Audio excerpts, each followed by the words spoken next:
স্থানীয় সংবাদ পড়ছি প্রিয়া Vishwakarma.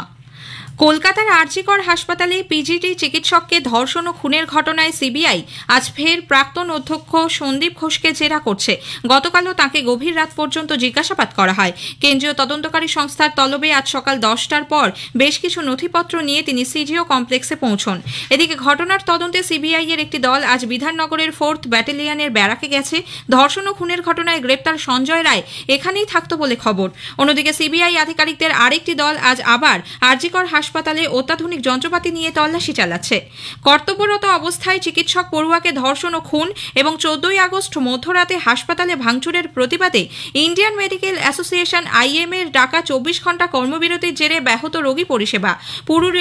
Purulia medical college, Bankura Sammilani medical college হাসপাতাল, আসানসোল জেলা হাসপাতাল, শিলিগুড়ি জেলা হাসপাতাল, diamond Harbour medical college, MR Bangur সহ বিভিন্ন হাসপাতালে নিরাপত্তা ও দোষীদের শাস্তির দাবিতে আউটডোর পরিষেবা বন্ধ রেখে প্রতিবাদে সামিল হয়েছেন চিকিৎসকরা। দক্ষিণ 24 পরগনার একাধিক জায়গায় চিকিৎসকদের পলিক্লিনিক চেম্বারও বন্ধ। এর জেরে ব্যাহত হচ্ছে চিকিৎসা পরিষেবা। যদিও বর্ধমান মেডিকেল কলেজ হাসপাতালের আউটডোর সহ অন্যান্য বিভাগ খোলা রয়েছে, রোগী দেখছেন সিনিয়র ডাক্তাররা। দুর্গাপুর মহকুমা হাসপাতাল এবং বেশ কিছু বেসরকারি হাসপাতালের চিকিৎসকরা আজ প্রতিবাদ মিছিলে অংশ নেন। IM এর ডাকা দেশব্যাপী এই কর্মবিরতিতে সামিল হয়েছে Indian dental association, joint platform of doctors West Bengal doctors forum সহ বিভিন্ন সংগঠন। এইমসের শিক্ষকদের সংগঠন ফেমসও আজ আউটডোর এবং OT পরিষেবা বন্ধ রাখার সিদ্ধান্ত নিয়েছে। আরজিকর কাণ্ডের প্রতিবাদে আজও বিভিন্ন রাজনৈতিক দলের তরফে প্রতিবাদ কর্মসূচি নেওয়া হয়েছে। SUCI কমিউনিস্ট আজ রাজ্য জুড়ে প্রতিবাদ দিবস পালন করছে। বামফ্রন্টও আজ রাজ্যে বিভিন্ন জায়গায় বিক্ষোভ মিছিল করবে। আজ বিকেলে কলকাতায় রাসবিহারী মোড়ে জমায়েত হয়ে একটি মিছিল একাডেমি অফ ফাইন আর্টস পর্যন্ত যাবে। কংগ্রেসও এই মিছিলে যোগ দেবে। বিজেপির মহিলা মোর্চার সদস্যরা আজ জেলায় জেলায় বিক্ষোভ দেখাবেন বলে রাজ্য সভাপতি সুকান্ত মজুমদার জানিয়েছেন। এদিকে চিকিৎসক পড়ুয়াকে ধর্ষণ ও খুনের ঘটনায় দোষীদের ফাঁসির দাবিতে দক্ষিণ কলকাতার খিদিরপুর মোড় থেকে তৃণমূল কংগ্রেস মিছিল করবে। অংশ নেবেন পুর ও নগর উন্নয়ন মন্ত্রী মেয়র ফিরহাদ হাকিম। নদিয়ার কল্যাণীর JNM মেডিকেল কলেজ হাসপাতালে এক প্যারামেডিক্যাল ছাত্রীকে যৌন নিগ্রহের অভিযোগে ল্যাব টেকনিশিয়ানকে গ্রেপ্তার করেছে পুলিশ। কলেজের অধ্যক্ষের কাছে এবং থানায় ওই ছাত্রী লিখিত অভিযোগ জানিয়েছেন। এদিকে ঘটনার তদন্তে হাসপাতাল কর্তৃপক্ষ 6 সদস্যের কমিটি গঠন করেছে। নদিয়ার কালীগঞ্জের পানিঘাটায় প্রতিবেশী 4 বছরের শিশুকন্যাকে যৌন নিগ্রহের অভিযোগে এক ব্যক্তিকে পুলিশ গ্রেপ্তার করেছে। গতকাল তাকে কৃষ্ণনগর আদালতে তোলা হলে 14 দিনের জেল হেফাজতের নির্দেশ দেন বিচারক। শিশুটির পরিবারের অভিযোগ, ওই ব্যক্তির বাড়িতে খেলতে গেলে ওই শিশুটিকে যৌন নিগ্রহ করা হয়।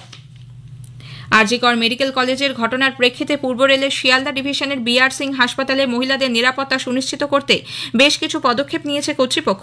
শিয়ালদা DRM দীপক নিগম ওই হাসপাতালের ডাক্তার ও আধিকারিকদের সঙ্গে বৈঠকে বসেন। হাসপাতালের প্রতি কোণে CCTV, পর্যাপ্ত আলোর বন্দোবস্ত, অতিরিক্ত নিরাপত্তা কর্মী মোতায়েন, সব কর্মীদের বাধ্যতামূলকভাবে পরিচয়পত্র বহন, হাসপাতালের গেটে QR কোডিং, সংবেদনশীল স্থানগুলিতে প্যানিক বাটন বসানো এবং হেল্পলাইন নম্বর চালু করা হচ্ছে। পশ্চিমবঙ্গ অর্থ নিগমের চেয়ারম্যান হচ্ছেন রাজ্যের প্রাক্তন মুখ্য সচিব হরিকৃষ্ণ দ্বিবেদী। এতদিন এই পদে ছিলেন অর্থনীতিবিদ অভিরূপ সরকার। তাঁর কার্যকালের মেয়াদ শেষ হচ্ছে আগামী মঙ্গলবার 20 আগস্ট। উল্লেখ্য, রাজ্যের ক্ষুদ্র, ছোট ও মাঝারি শিল্পক্ষেত্রে ঋণ দেয় এই সংস্থা। সুন্দরবন দেশের দ্বিতীয় বৃহত্তম ব্যাঘ্র সংরক্ষণ ক্ষেত্রের মর্যাদা পেতে চলেছে। বিশ্ব ব্যাংকের সহযোগিতায় সুন্দরবনের দীর্ঘমেয়াদী উন্নয়ন কর্মসূচি হাতে নিচ্ছে রাজ্য সরকার। রাজ্য মন্ত্রিসভা ইতোমধ্যেই প্রকল্পের অনুমোদন দিয়েছে। 2025 সালের জানুয়ারি থেকে এই প্রকল্পের রূপায়ণ শুরু হওয়ার কথা, যা সম্পূর্ণ হলে বাঘের দ্বিতীয় বৃহত্তম আবাস হয়ে উঠবে এই বনাঞ্চল। এই প্রসঙ্গে শিল্প, বাণিজ্য ও সমাজ কল্যাণ মন্ত্রী শশী পাজা জানান, পরিকল্পিত প্রকল্পটির জন্য ব্যয় হবে 4100 কোটি টাকা। এর মধ্যে 70% অর্থাৎ 2870 কোটি টাকা বহন করবে বিশ্ব ব্যাংক এবং বাকি 30% অর্থাৎ 1230 কোটি টাকা দেবে রাজ্য সরকার। আজ মনসা পুজো। শ্রাবণ মাসের সংক্রান্তি তিথিতে নদিয়ার চাকদার বিষ্ণুপুরের খেদাইতলায় মনসা পুজো 300 বছরেরও বেশি প্রাচীন। এই উপলক্ষে বসেছে বিশাল মেলা। দূর দূরান্তের মানুষ এখানে ভিড় জমিয়েছেন। স্থানীয় সংবাদ শেষ হলো।